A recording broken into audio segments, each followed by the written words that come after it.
aí, depois de toda essa jornada, descoberta de quem se é, né, quem eu sou de verdade, de se reafirmar, de se compreender enquanto pessoa, é chegada a hora de, e agora? O que eu levo adiante e o que eu deixo para trás? Essa facilmente pode ser uma frase para definir o arcano 20, né, o arcano do julgamento, que é o que está aqui escrito no título desse vídeo. Então, aqui, mais um, tá quase no finalzinho da série Tarô em 10 minutos, aonde eu tento, em 10 minutos, abordar muito de simbologia dos arcanos do tarô.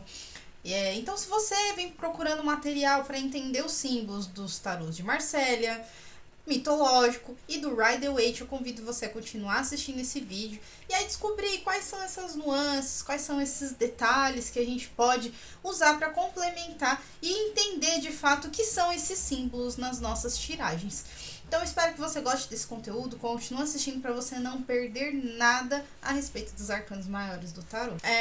De praxe, trago aqui o tarô de Marsella. Então, o tarô de Marsella é este daqui.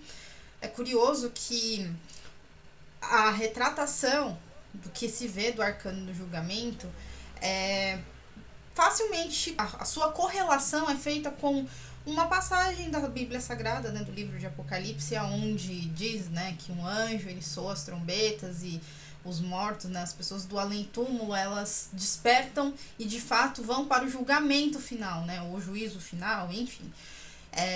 Então a gente vê aqui o anjo, né, com a trombeta, né, e essa bandeira aqui, querendo ou não, fazendo essa relação, né, do divino, do chamado divino, do chamado da providência para as coisas realmente espirituais. Então, quando a gente tá lá no arcano do sol, a gente começa a ter a compreensão do mundo físico e do mundo espiritual, né, depois de todas as passagens, de todas as dificuldades e ensinamentos que se vem obtendo ao longo dos arcanos maiores. E aqui a gente vê que é realmente, inclusive por essas pessoas, né, estarem nuas, é você realmente ter, sabe, retirado todas as roupagens que você carregou durante a sua vida, né? São os conceitos que são colocados na nossa cabeça, são as nossas concepções de bem e mal. Também pode ter muita relação com até mesmo preconceito religioso que a gente acaba criando, né? E nos limita para que você consiga de fato alcançar uma elevação espiritual. Outra também definição que é tida, né, com o arcano do julgamento, e muita gente acaba não, né, fazendo essa concepção, leva em consideração apenas, né, as palavras-chave a respeito disso. Então, quando a gente observa esse arcano falando, né, desse despertar da consciência espiritual, é justamente divino, né, o espiritual nos convocando a realmente ser o último passo aqui, né, de falar, olha, abra mão disso daqui em diante. Quando você subir, a sua consciência ela é outra, você já não tem mais os mesmos conceitos do que teria se você estivesse encarnado, por exemplo, né? Aqui a gente observa, né, que são 3 figuras, então é como se fosse uma criança, que a gente vê, né, retratada de costas. Vemos uma mulher que olha, né, então pode também fazer uma relação do feminino que olha para sua própria criação, e o masculino que se direciona, né, à elevação. Pode também fazer um link aqui do yin e do yang, que nessa concepção do masculino e do feminino que gera algo. Podemos, tá? Então a gente vê aqui que de fato é essa consciência que desperta e se integra, né? Então essa integração ela acontece antes de a gente chegar no próximo arcano, tá? Mas fica pro próximo vídeo. Espero que você tenha assistido aos outros para você entender o que eu tô falando. Não assistiu aos outros vídeos da série, eu deixei o link aqui. Então depois que você terminar esse vídeo, você pode conferir os outros arcanos para entender essa questão de conceito simbólico, tá bom? Então assim, a gente entende que, né, aqui é como se fosse, né, um cemitério. A gente pode ver essa criança como se ela estivesse, né, levantando da cova. Então é justamente o último dos últimos chamados, mais ou menos dessa configuração. Então a gente observa isso no tarô de Marsella. Então vocês se lembram que eu tinha falado sobre a questão do vermelho e também de ter aqui como se fosse um portal, né? Então é realmente essa cor azul, é como se tivesse sendo ordenado a de fato falar, olha, bora acordar, meu povo, já chegou a hora, vocês já descansaram tudo que vocês tinham para descansar. Agora é o momento da gente debater se você vai para o céu, continua aqui ou, né, desce. Isso de acordo com as concepções cristãs, tá? Falando nessa questão de concepção cristã, aqui a gente já vai abordar a questão do tarô do Eichi, né? Já disse em outros vídeos que o Eichi, ele tem, né, raízes cristãs muito enraizadas, e em conjunto com a Pamela Smith, a gente repara nas obras que tem muito, né, desses detalhes. Para mim, observando, né, esse arcano, tem muito de similaridade, muito parecido com o do Arcano dos Enamorados. Inclusive, depois vocês assistam um vídeo e percebam que essa construção, né, do anjo que convoca, do anjo que soa a trombeta, é muito parecido com o que a gente vê lá do Arcano do Enamorado. E, querendo ou não, lá no Arcano dos Enamorados, a gente vê, né, como se fosse a Gênese, né, o livro de Gênesis, quando a gente observa ali, né, os pontos da árvore do Éden, também a gente observa a sarça ardente, que a gente também vê ilustrada lá, e aqui a gente é como se realmente já tivesse chegado ao Apocalipse, como eu já havia falado. Então aqui, diferente do tarô de Marsella, a gente vê que existem outras, né, outras criações ali atrás, né? Então tem aqui essa mesma representação, né, de salvação, né, de redenção propriamente dita. Então, de fato, todas as pessoas que passaram, né, pelo além-túmulo, elas são convocadas a acordar como uma referência a esse despertar espiritual. Então, a integração, ela também é vista aqui. A gente pode observar, né, que temos a mulher, o homem, a criança. No fundo também, né, aparece, né, como se fosse em outra família.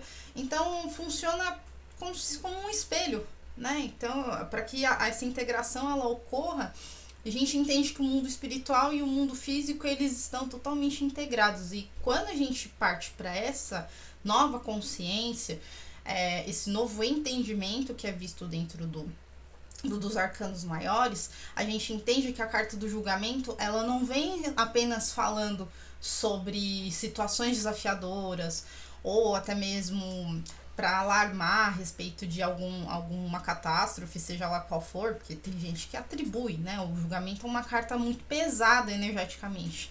Mas tem toda essa, sabe, esse despertar para as coisas que se integram e naturalmente aquilo que, né, não pertence mais a você vai, sabe, se desprendendo. Então não tem o porquê de temer essa carta, né? Muita gente acha que quando chega a carta do julgamento é pior do que a justiça. Mas não. O julgamento acabou. A sentença ela será dada e não tem mais o que fazer. Já foi feito tudo o que precisava ser feito e vida que segue.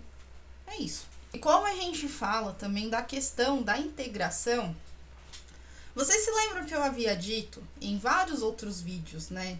Que a gente, novamente, uma figura retratada no tarô mitológico, lá no comecinho, né? Hermes, na carta do mago, ele não tinha consciência do quão poderoso, ele não era consciente de todas as responsabilidades que eram atribuídas a ele, né? Ele era apenas um viajante, um deus que se comunicava, que repassava a mensagem, como eu já falei em outro vídeo. Hermes era tido como mensageiro de Zeus, mas a gente vê ele aqui, mais uma vez. Diferente da carta do mago, aqui ele é Hermes Psicopompo, ou Hermes, o condutor de almas. Esse cenário a gente já viu lá no Arcano da Sacerdotisa. Lembra que a gente tinha visto a sacerdotisa nessa mesma escadaria, como se estivesse fazendo uma referência à entrada do submundo? Então aqui a gente vê Hermes como um guardião desse portal, tá? Aqui nós vemos, né, como se fossem múmias, né, as pessoas mumificadas, então faz a referência de que de fato elas já estão no submundo, elas já entendem, né, a consciência delas que elas já desencarnaram, elas não mais pertencem ao mundo dos vivos, mas elas lutam para voltar à vida, né? Então lembra que eu tinha falado que às vezes você tá ali adormecido, sem entender direito o que aconteceu, você passou por toda essa trajetória aí lá, desde, sei lá, do Arcano 13 até agora, E aí aquilo, pô, acordei, cara. Agora eu sei qual que é a minha consciência, eu já estou ciente de que eu estou em um outro estado. E aí a gente observa isso aqui também retratado no arcano, né, do julgamento por Hermes Psicopom. Eu não tinha falado porque eu não lembrava, mas esse instrumento aqui que ele segura nesse arcano é chamado caduceu.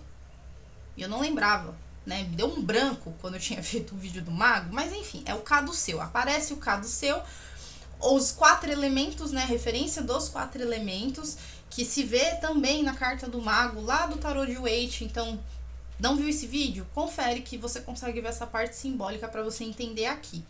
Então o caduceu, ele estava no chão.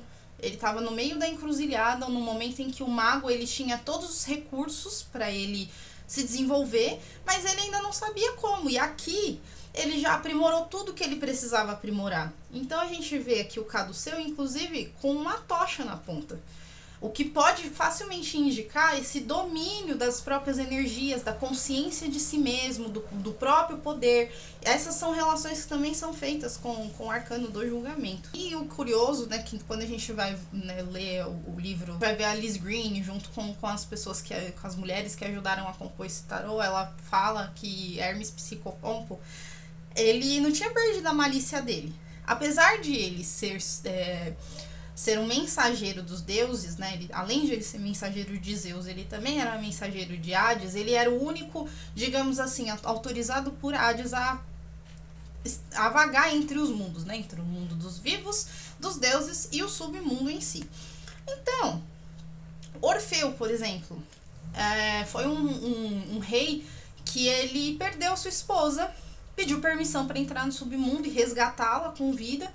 Hades fez um acordo ali com ele de que ele não poderia olhar para trás, né? Caso ele realmente decidisse sair. Mas aí depois Orfeu tentou de novo, com a ajuda de Hermes Psicopompo, conseguiu sair dali do submundo e resgatou sua esposa com vida. Não só ele, mas por exemplo, Teseu, também uma outra figura que a gente vê retratado em outros arcanos, fez com que ele pudesse ter acesso ao submundo e voltar com segurança. Então ele foi um intermediário aí, e esse intermediário pode facilmente representar os nossos mentores espirituais, que também são uma outra referência, né, um outro link que a gente pode ter a respeito do arcano do julgamento.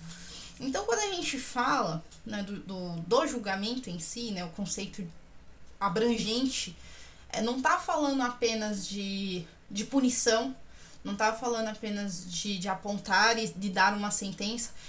É você olhar para sua vida e entender que tem coisas que não cabem mais, ajustar o que precisa ser ajustado e seguir para essa nova etapa, né? Seguir de coração aberto, entendendo que tem coisas que elas precisam finalizar e você não sentir dor, você não sentir que você precisa ter o apego. É diferente do corte que é tido lá no arcano da morte.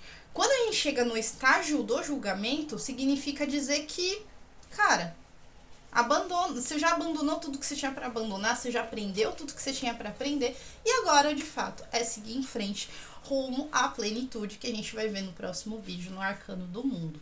Espero que esse vídeo, de alguma forma, tenha agregado aí com seus conhecimentos a respeito do tarô, que tenha acendido aí várias lâmpadas aí da iluminação na sua cabeça, para que você possa, de fato, entender quais são os conceitos simbólicos dos arcanos maiores do tarô.